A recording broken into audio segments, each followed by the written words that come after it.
आर्थिक मोर्चे पर आरबीआई ने कई सारे ऐलान किए और रेट नहीं बढ़ाया। सरकार की तरफ से बॉन्ड मार्केट में एफआईआई के निवेश पे टैक्स फ्री कर दिया गया, लेकिन मार्केट इससे खुश नहीं था। न सिर्फ इंडेक्स हल्के हल्के रेड में बंद हुए, बल्कि एफआईआई ने जोरदार बिकवाली भी की। और इसी बीच शुक्रवार को अमेरिकी बाजारों में जबरदस्त गिरावट हुई है और across the asset classes, gold, silver, commodity, currency और क्रूड, सब में देखिए आप बॉन्ड यील्ड 4.5% के ऊपर चली गई, 4.54 तक गई है। क्या असली रीजन है इसका, और अपने इंडियन मार्केट में इतनी पॉजिटिव खबरों को भी नेगेटिव क्यों लिया मार्केट ने, ये एक बड़ा इंटरेस्टिंग क्वेश्चन है। करेंसी बहुत 80 पैसे करीब शुक्रवार को स्ट्रांग हुई थी, लेकिन ओवरसीज मार्केट में वो फिर से कमजोर हो गई। 95.24, 95.25 के आसपास फिर से $1 और रुपए का भाव हो गया है। और डॉक्टर शमिका रवि को आप लोग जानते ही होंगे, पीएम एडवाइजरी कमेटी में उनका कहना है कि 100 एक नंबर है, उसको ज्यादा चिंता नहीं करनी चाहिए। 100 इज जस्ट ए नंबर। तो अगर 100 रुपए का $1 हो जाता तो भी कोई बहुत चिंता की बात नहीं। तो ऐसे बहुत सारे क्वेश्चन है मार्केट में कि एफआईआई क्यों इतना बेच रहे हैं, इन सब पे हम लोग बातचीत करेंगे। और हमेशा की तरह सुनील सर हमारे साथ जुड़ गए हैं भारत से, चेन्नई से। तो सुनील सर, मेरे मन में पहले मैं आपको क्वेश्चन दिखा देता हूं और क्या डेटा था। ये है लास्ट वीक का मार्केट का। इसको देख के लगेगा कोई चिंता की बात नहीं है, 0.8% तो निफ्टी गिरा है, लेकिन नीचे की तरफ आएंगे तो थोड़ा सा 150 200 में हल्की हल्की सी वीकनेस दिख रही है और सेक्टोरली काफी कमजोरी देखने को मिली है। लेकिन चूंकि बड़ी खबरें इंस्टीट्यूशंस की ओर से थी, तो 3 सवाल मेरे मन में कि एक तो क्रेडिट पॉलिसी को लेकर के, मॉनेटरी पॉलिसी पर आपके विचार क्या है, आपको अच्छी लगी कि नहीं लगी, जो उन्होंने फैसले लिए उस पर आपका क्या व्यू है। और दूसरा, जीडीपी का नंबर इतना रोबस्ट है Q4 का, क्या उसको लेके खुश होना चाहिए या वो एक ओल्ड डेटा है, उसमें अभी 28 फरवरी के बाद की घटना तो आई ही नहीं है, Q1 में आएगी वो। और तीसरा कि एफआईआई खुश कब होंगे, उनको ऐसा क्या दुख है कि वो उस दिन भी बेच के गए जिस दिन उनके लिए अच्छी खबर दी गई, स्पेशली उनके लिए दी गई थी, फिर भी वो दुखी है। तो सर इनका जवाब दीजिए और बहुत बहुत स्वागत है आपका। धन्यवाद नीरज जी, और बहुत इंटरेस्टिंग दिन जो कह सकते हैं, क्योंकि जीडीपी, मॉनेटरी पॉलिसी और फिर एफपीआई पॉलिसी और फिर यूएस में सेल ऑफ, सब इकट्ठा करके एक ही दिन में जब ऊपर वाला देता है तो छप्पड़ फाड़ के देता है, राइट? पॉजिटिव या नेगेटिव। तो जैसे आपने कहा मॉनेटरी पॉलिसी पे मेरे थॉट्स, ठीक है। तो एक तो ये आरबीआई ने एक बैलेंसिंग एक्ट करने की कोशिश की है, राइट? क्योंकि जहां पे आपने डाला है यहाँ पर, राइट, ये न्यूज़ देखकर आप पहले देखिए कि बॉटम से शुरू कीजिए, टॉप वाला फाइनल डिसीजन है। तो बॉटम से शुरू कीजिए, increasing the inflation estimate by 50 basis points. एक बार वो दिखा दीजिए, आपका एक स्लाइड है इंग्लिश का, एक उधर, हाँ, कितना है, 4.6 to 5.15, 55 बेसिस पॉइंट्स का इन्फ्लेशन का हाइक। और खास करके Q3 के नंबर पे ध्यान दीजिए, 5.9%। अब आरबीआई गवर्नर ने क्या कहा, प्रेस कॉन्फ्रेंस में भी कहा कि उनकी टारगेटिंग 4% की है, वो जारी है, यानी 4 + 2 - 2, यानी +2 के ऊपर रेट हाइक, -2 के नीचे रेट कट गारंटीड है, बीच में उनके पास फ्लेक्सिबिलिटी है। अब वो बीच रास्ते में Q3, that is which quarter, अक्टूबर, नवंबर, दिसंबर में, फेस्टिवल सीजन के बीच में आपको इन्फ्लेशन 5.9 है, तो व्हाट इज द प्रोबेबिलिटी कि ये 5.9 6.1 बन सकता है? तो क्लियरली वार्निंग साइन सामने है, रेड सिग्नल फ्लैश हो रहा है in terms of RBI action. Okay, तो ये है इन्फ्लेशन। अब वापस आइए आपके स्लाइड्स पे, वो जो है नेक्स्ट है GDP, trimmed the GDP estimate. अभी कितना ट्रिम किया वो स्लाइड हो गई। तो ये भी बुरी खबर है ना, क्योंकि 6.9 to 6.55, 35 बेसिस पॉइंट्स का गिरावट इन ग्रोथ, और खास करके ये Q2 यानी जुलाई, अगस्त, सितंबर में लोएस्ट 6.3 तक गिरने वाला है। उसके बाद एक फेस्टिवल सीजन की रिवाइवल और Q4 में प्रॉब्ली वॉर खत्म होगा करके सोच है, तो बढ़ रहे हैं। मगर 35 basis points drop in the GDP growth, right. मैं उसके ऊपर बाद में भी आऊंगा जब जीडीपी के बाद बात करते हैं, बट अब के लिए ये खबर अच्छी नहीं है।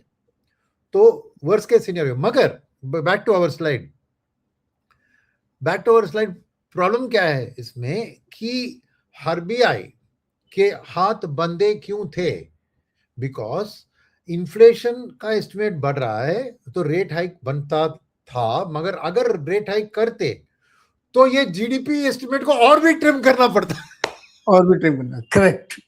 तो इसलिए आरबीआई ने बैलेंस चूज किया है कि अगर मैं रेट हाइक या हॉकिश स्टांस ले लूं तो I can not live with this GDP estimate, because उस रेट हाइक का इंपैक्ट दिखेगा ना जीडीपी के ऊपर, डिमांड के ऊपर।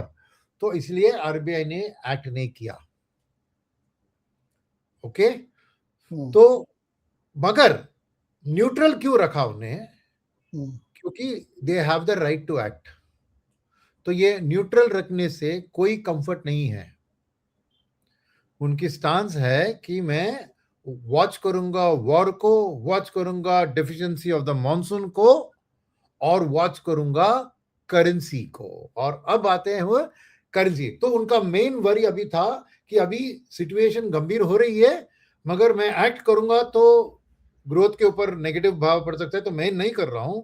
मगर करेंसी क्या कर रहा है? करेंसी का worst performing currency in Asia है हमारी, और करेंसी का दबाव इन्फ्लेशन के दबाव भी और भी बढ़ा रहा है। तो ये मैं मानता हूं कि अगर आरबीआई ने ये पॉलिसी इन्वेस्टमेंट्स गवर्नमेंट के साथ जुड़कर नहीं किए होते, जो हमने लिस्ट किया है, इसके हर एक की मैं डिटेल में जाने की कोशिश जरूरत नहीं है, ये सब पॉजिटिव है फॉर इनफ्लो इनटू बॉन्ड्स, ठीक है, सिंपल। तो करेंसी क्यों इंपॉर्टेंट है? इन्फ्लेशन कंट्रोल के लिए। अगर ये करेंसी का ये एक्शंस नहीं लेते तो इन्फ्लेशन, ऑयल के प्राइस सेम लेवल पे रहता, फिर भी आपको 6% पार कर जाता आपका inflation, purely because rupee cost of the oil will go up. So that is one clear case where they had to action. और पिछले हफ्ते आरबीआई ने बहुत अपना रिजर्व्स का खर्चा किया है टू प्रोटेक्ट द रुपी, क्योंकि रुपी देखिए तो करीबन 97 के कोर्स से 95 के हाई लेवल्स पे आ गई थी। सो नेचुरली करेंसी मार्केट में इसको पॉजिटिव लिया। कल ऑलमोस्ट 90 बेसिस पॉइंट्स रुपी का स्ट्रेंथनिंग हुआ, राइट। तो करेंसी मार्केट पॉजिटिव, मगर मेरा रीड करना है कि ये बहुत डिफेंसिव जेस्चर है, डेस्परेशन में किया गया है ये जेस्चर, क्योंकि अब आपकी जरूरत लगी तो एफआईएस को अब राहत दे रहे। तो एफआईएस भी सोच रहे यार ये मेरे लिए थोड़ी तो नहीं किया कुछ, तुझे अभी तुझे दर्द हो रहा है तो तू एस्पिरिन ले रहा है, अरे मेरे लिए पॉजिटिव नहीं है ये तेरी दबाव है, कल दबाव हट जाएगा तो वापस टैक्स ला जाएगा। यही हमारी हिस्ट्री है भैया। So there is no credibility to this fact, क्योंकि हमारे ऊपर दबाव तो हम कुछ भी करने के लिए तैयार है, और जैसे ये दबाव खत्म होगा, वॉर खत्म होती है, या समझिए क्या गारंटी है कि गवर्नमेंट वापस जाके इसको टैक्स नहीं लगाएगी? तो आपने पूछा था तीसरा सवाल कि एफआईएस क्यों खुश नहीं है, क्योंकि ये क्लियरली दबाव से लिया गया डिसीजन है भैया, ये कोई लॉन्ग टर्म प्रोस्पेक्टिव ऐसा कोई नहीं है। और इक्विटी में नहीं हटाया, क्यों? क्योंकि पैसा बन रहा है उधर, तो नहीं देने का है मुझे। अगर करना है तो रियली एफआईएस को फ्रेंडली तो करो ना इक्विटी में भी, क्यों नहीं किया? क्योंकि उनको इस तरफ क्या है कि दो तरफा बेनिफिट है, एक तो उधर आता है, सेकंड गवर्नमेंट की बोरिंग प्रोग्राम के लिए फॉरेनर्स का भी हाथ ढूंढ रहे हैं, राइट। और कल यील्ड्स ने भी इनिशियली 10 बेसिस पॉइंट्स का यील्ड इंप्रूव हुआ, फिर 7 पे सेटल हुआ, 6.96 मेरे याद में कल सेटल हुआ है, राइट, फ्राइडे को। तो मेरी बात क्या है कि ये एक डिफेंसिव जेस्चर है जो जरूरत थी टू कंट्रोल इन्फ्लेशन, मगर it is India specific, our country specific decision, not कि एफआईएस को भैया आ जाओ मेरे देश में आ जाओ, भाई कोई टैक्स वैक नहीं लगा। It is not giving that signal to the FII, right. It is only for the pressure. And equity में करते तो एटलीस्ट यू कैन से कि ओवरऑल आप एफआईआई के लिए पॉजिटिव बन रहे हो, right, but no, they have not done in equity. So to that extent मेरा मानना है कि वापस सबके पहले स्लाइड में जाइए पॉलिसी, तो ये रेट न्यूट्रल की जो डिसीजन है, it is a decision taken under pressure with keeping that I hope the currency will improve, I hope the war will end, and I hope that monsoon doesn't get worse from today. ये सब hope इधर है, और ये FIS ने भी और market ने भी रीड कर दिया, इसलिए मार्केट में इसको जम करके सेलिब्रेट नहीं किया। थोड़ा बहुत पब्लिक सेक्टर बैंक में कल पॉजिटिव थी, थोड़ा रियलिटी में थोड़ी पॉजिटिव थी, ऑटो भी फ्लैट था। सो जो रेट सेंसिटिव सेक्टर है उसमें एक 10-20 बेसिस पॉइंट्स की इंप्रूवमेंट थी, कुछ बड़ा एक चेंज नहीं हुआ, राइट। तो ओवरऑल मैं कहूंगा कि पॉलिसी में एक बैलेंसिंग एक्ट किया है, but it has left the door open for a rate hike in the future. True. Sir इसी से मेरा एक सवाल है, हमने जब ये देखा कि हमारा जो इन्फ्लेशन की टारगेटिंग है वो साल भर की 5.15 और हमारा रिपो रेट है 5.25, तो हमारे लिए एग्जैक्टली रियल रेट का कितना रूम छोड़ा आपने? बहुत ही कम। At the same time US की बॉन्ड यील्ड 10 साल की 4.54 पे क्लोजिंग है कल की, मतलब फ्राइडे को। तो जो अभी आपने लास्ट सेंटेंस कहा कि एकदम एमिनेंट है कि नेक्स्ट पॉलिसी में आपको रेट बढ़ाना ही पड़ेगा, वरना 5.15 के इन्फ्लेशन लेके आप चल रहे हैं और 5.25 का रेपो रेट लेके चल रहे हैं, कैसे बात बनेगी? रेट हाइक तो करना ही पड़ेगा आपको। तो एफआईएस क्यों निवेश करेंगे? Exactly, even in corporate bond, even in bond. हाँ, और एक चीज में छोड़ो, यूएस में कल जो पिटाई हुई उसके बारे में बात शायद करेंगे बाद में, बट यूएस में जो लेबर डेटा आया, ये आया है अब probability consensus is 100% for December rate hike in US. और यूएस में रेट हाइक होगा तो आपके पास चॉइस ही नहीं है भैया, रेट हाइक करना ही पड़ेगा, नहीं तो करेंसी के ऊपर दबाव आ जाएगा ना वापस। तो आपके वो भी है ना, यूएस में जो हो रहा है उसको भी ध्यान में रखने की जरूरत है ना। तो वही मैं कह रहा हूं, ये पॉलिसी में मैं आरबीआई को ब्लेम नहीं करूंगा, because RBI is not interested in the stock market, RBI is not interested, उसकी बैलेंस इफेक्ट है। तो आज शायद वो एक सोच में होंगे कि हॉकिश करना है, रेट हाइक करना है कि नहीं, और बोलते अब के लिए छोड़ते हैं। माई सेंसेस के ये on the balance at the edge में लिया गया डिसीजन है कि वेट एंड वॉच। तो इशू क्या है अभी? इशू है कि तेल वो 92 to 95 के रेंज में घूम रहा है, राइट। इफ जो भी एक नेगेटिव और एक सोच भी चल रही है, मैंने पढ़ा कि ट्रम्प भी, जो सेनेट गेनेट ने उनको वॉर खत्म करने के लिए कहा, वो सब वो वीटो कर लेंगे, ओके, बिकॉज वीटो पावर उनके पास है, तो उसका जस्ट मीनिंगलेस है वो सेनेट का जो वोट गया था ना अगेंस्ट द वॉर। तो एक और मैंने पढ़ा था कि ट्रम्प एक्चुअली अपने जो stocks of arms and ammunition को रिफर्बिश करने के लिए ये टाइम ले रहे हैं और एक भयंकर अटैक ईरान के ऊपर बिल्ड कर रहे हैं। अगर वो ऐसी चीज आ गई सामने तो इजराइल भी यही चांस है करके और भी जाके बैठेगा उधर हिजबुल्लाह के ऊपर और स्ट्राइक लगाकर। तो अगर तेल फिर वापस वो 105-110 के करीब जाता है तो even mid policy rate hike is not ruled out. So I am just laying out के ये पॉलिसी क्यों मार्केट और एफआईएस ने दोनों ने नेगेटिव लिया ना। मार्केट ने भी उछाल नहीं दिखाया और एफआईएस ने भी 8,000 करोड़ का सेलिंग किया, राइट। और तो वो बात मेरे मन में क्लियर है कि इकोनॉमिक सिचुएशन इज टाइट और इससे कोई राहत नहीं है कि फिस्कल डेफिसिट को कैसे टैकल करने वाले गवर्नमेंट। ये policy of course it's not RBI job, ये गवर्नमेंट का जॉब है। पर कल इवन गवर्नमेंट ने जीडीपी डेटा रिलीज किया, प्रेस कॉन्फ्रेंस किया, फिस्कल डेफिसिट के ऊपर क्या करे? अरे अप्रैल का फिस्कल डेफिसिट देखा आपने? यस। तो एफआईएस को अपने देश के बारे में है कि एक देश को एक रिस्क रेटिंग देते हैं, उस हिसाब से एलोकेशन करते हैं, राइट। तो हमारी रिस्कीनेस बढ़ गई है भैया ऐसा देश, इसीलिए मैं ये 6.96 में वापस 7 में जाते हुए देख रहा हूं मैं आराम से। मुझे ये लगता है कि आरबीआई भी बहुत ही कहते ना कि तलवार की धार पे चल रही है, मतलब एकदम मैक्सिमम रिस्क लेके आप चल रहे हैं जैसे गवर्नमेंट चल रही थी। अनरिलेटेड एग्जांपल है लेकिन दे रहा हूं कि पेट्रोल के दाम नहीं बढ़ाएंगे जब तक चुनाव नहीं हो जाएगा, देखते हैं क्या होता है, ज्यादा से ज्यादा क्या होगा। वैसे ही आरबीआई ये डिस्काउंटिंग लेके चल रही है कि चलो अगले 45-50 दिन बाद जब अगली पॉलिसी आएगी तब तक शायद कुछ बेटर हो जाए, वरना ये नंबर मिसमैच है। अब इतनी टाइट और इतनी मतलब एजेड पॉलिसी लेके नहीं चल सकते आप, बिल्कुल रिस्क पे खड़े हैं आप, और रिस्क इतना ले रहे हैं कि शायद अब की बार हो जाए, शायद अब की बार हो जाए। और मैं ये बात कहता हूँ नीरज जी कि अगर मेरा एक कॉन्ट्रा व्यू है यहाँ पर कि अगर आरबीआई रेट हाइक करती कल फ्राइडे को, ओके, तो एफआईएस और मार्केट दोनों इनिशियल नेगेटिव रिएक्शन पहले 2 घंटे के बाद शार्प बाउंस बैक करती, because when you do rate hike future rate hike is ruled out. True. तो एफआईएस को भी लगेगा कि at least you are tackling the situation head on. और देखा मैंने ना, एमयूएफजी की रिपोर्ट देखी मैंने, स्टैंडर्ड चार्टर्ड की रिपोर्ट देखी, तो कह रहे हैं स्टैंडर्ड चार्टर्ड कह रहा है 50 basis points rate hike in FI 27 करना चाहिए। ठीक है, तो क्या कह रहे हैं ना, अगर आरबीआई ने एक रिस्क लिया, but that is from a market FI perspective, and RBI job is not to be make the FI happy और मार्केट हैप्पी।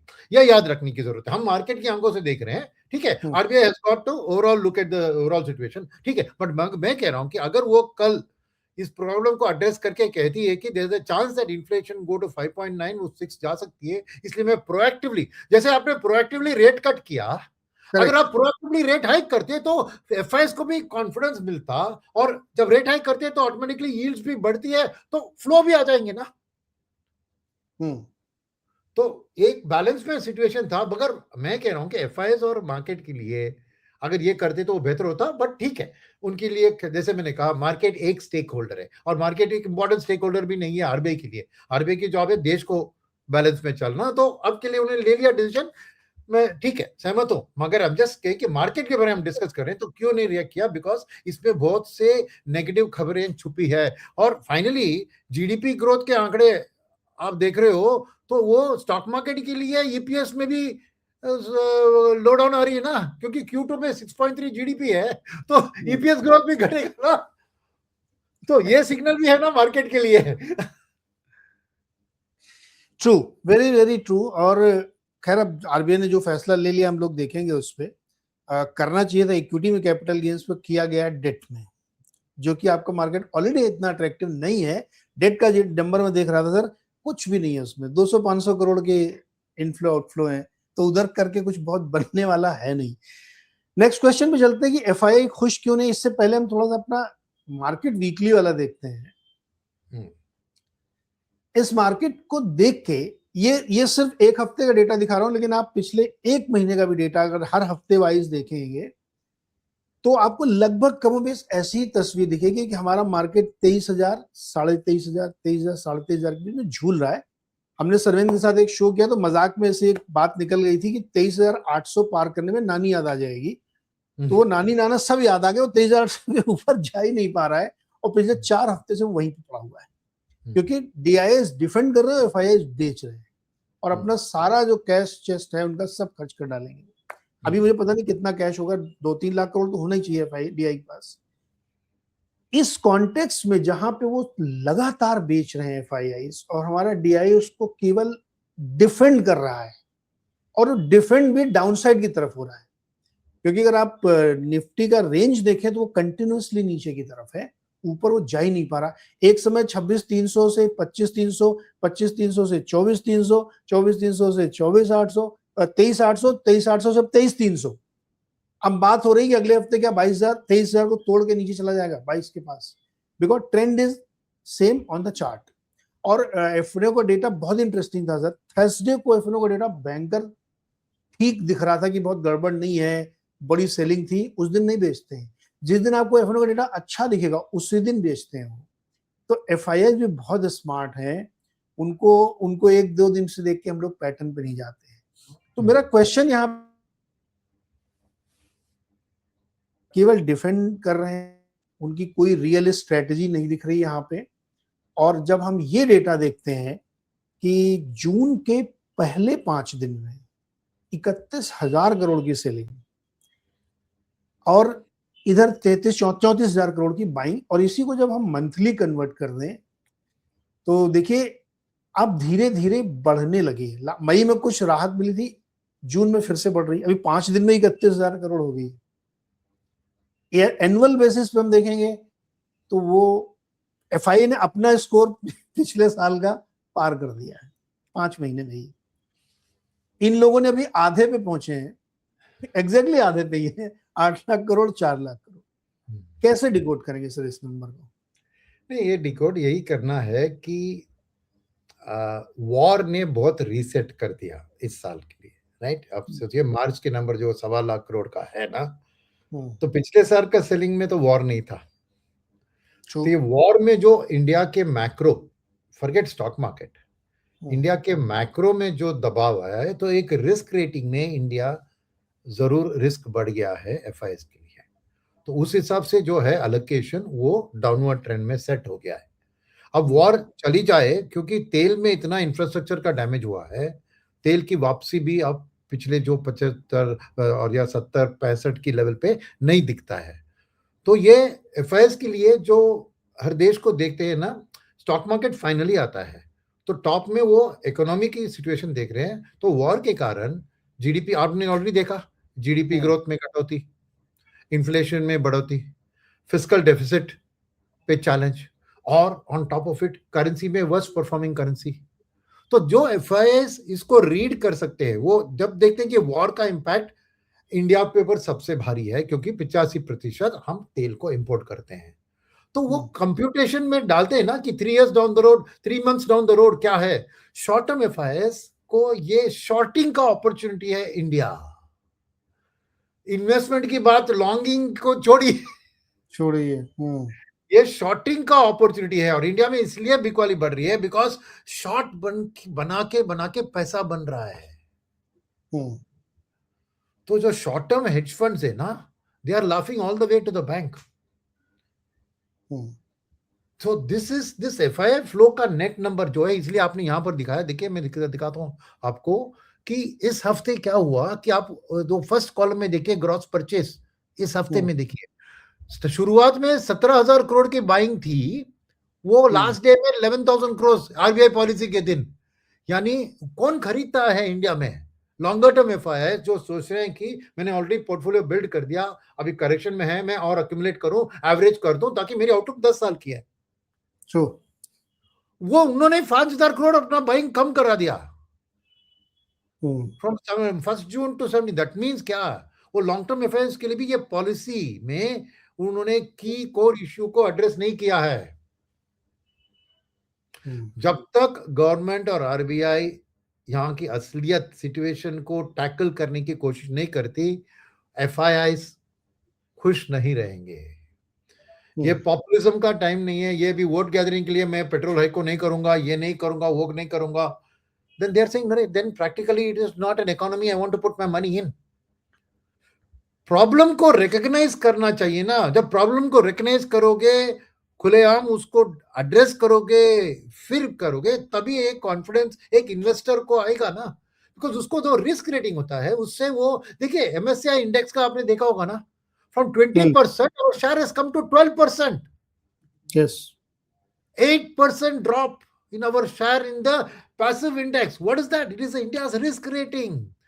तो मैं वही कह रहा हूं कि from an FII perspective, this policy was not good.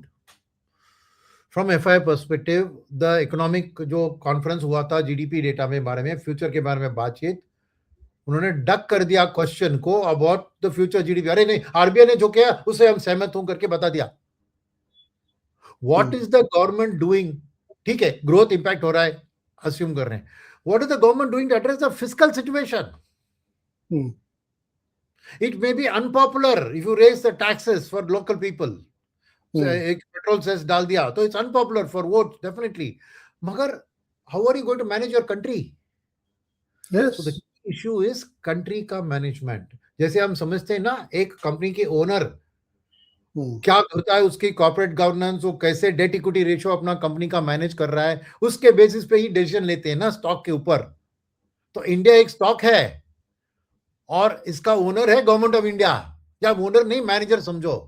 और वो मैनेजर क्या, आने वाले दिन में हमारी डेट इक्विटी बढ़ रही है, fiscal deficit nothing but debt equity, right? Income minus expense similar to borrowing, interest cost minus this.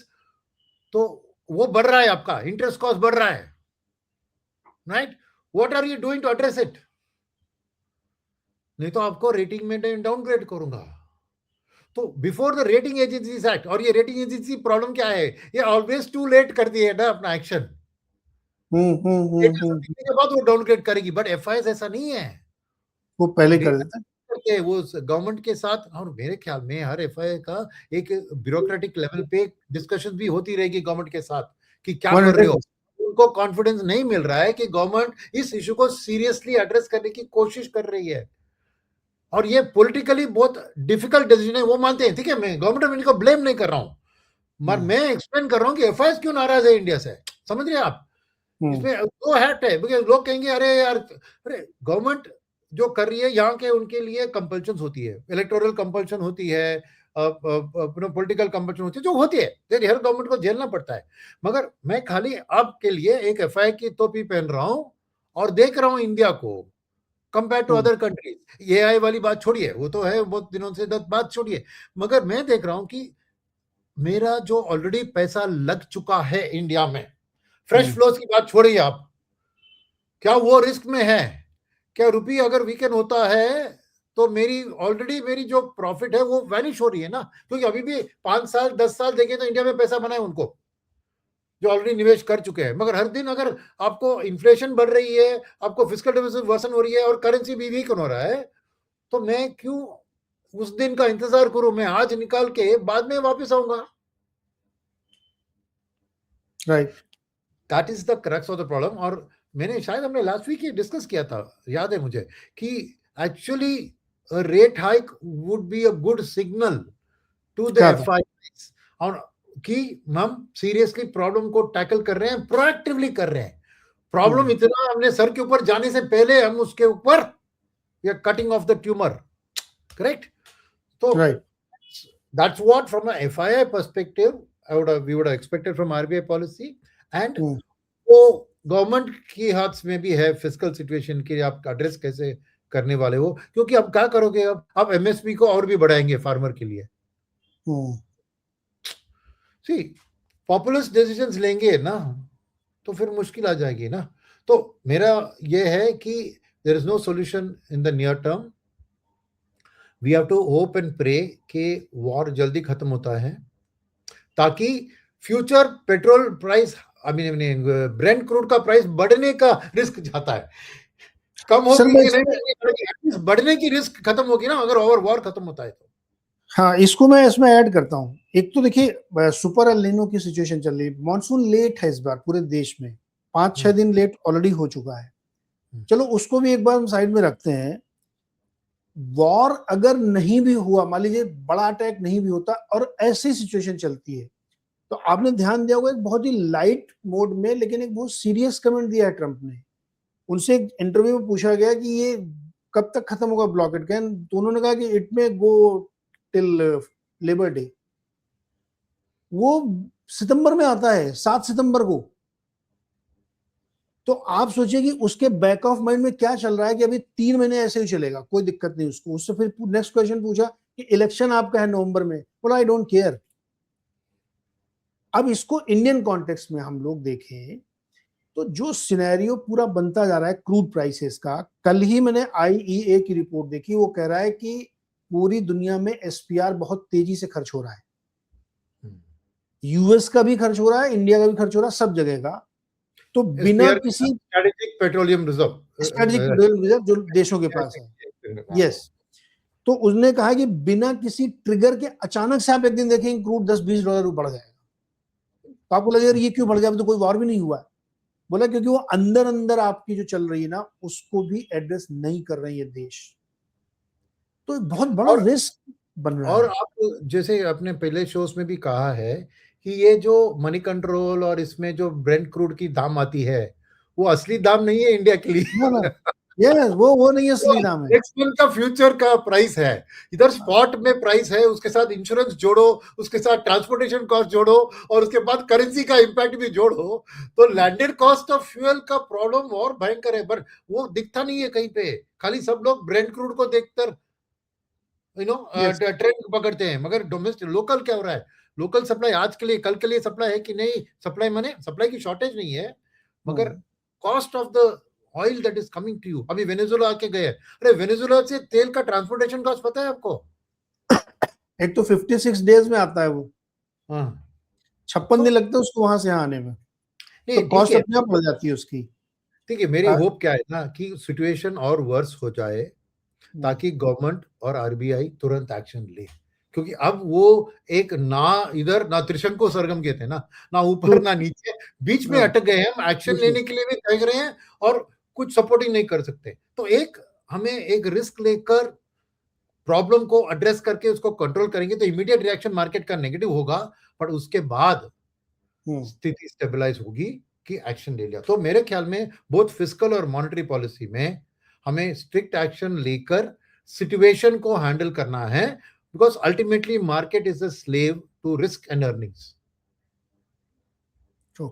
बस ओनली टू Yes. थिंग्स, बस तो वही था। अभी अनपॉपुलर और कड़े फैसले लेने का समय है, और वो जितना देर करेंगे उतना मुश्किल होगी, क्योंकि सब तरफ से वही सिग्नल्स मिल रहे हैं कि अब आपको कड़े फैसले लेने ही पड़ेंगे, क्योंकि कोई चॉइस बची नहीं है। और आरबीआई की पॉलिसी वाकई खुश नहीं है उसको देख के। फैज ने अच्छा, मैं आपको एक मजेदार बात बताऊं सर, थर्सडे को हम लोग प्रीएम्प्ट कर रहे थे भाई कल पॉलिसी है, तो मार्केट अपने आप को ब्रेसअप कर रहा है कि कल क्या हुआ, क्योंकि सबसे इंपॉर्टेंट डेटा वही आ रहा है और सबसे रिलायबल डेटा मैं मानता हूं आरबीआई का ही होता है।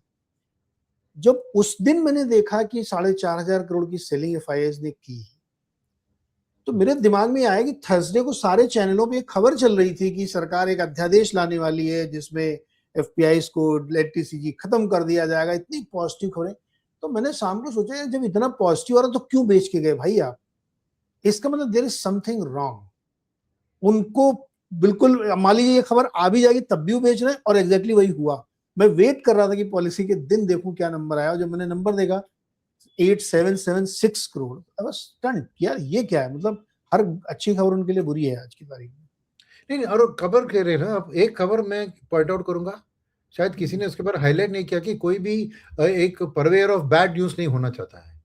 ओके, हाँ, और ये है। कहना है कि असलियत है कि जीडीपी भी डेटा में लास्ट ईयर का ग्रोथ था 7.7%, साल का अनुमान है 6.6, 1.1% अपना जीडीपी ग्रोथ गिर रहा है। And that is if you take the difference 1.1 divided by 7.7, it is more than, it is almost 13%, 13 sevens are 91, 14 sevens are 98, right?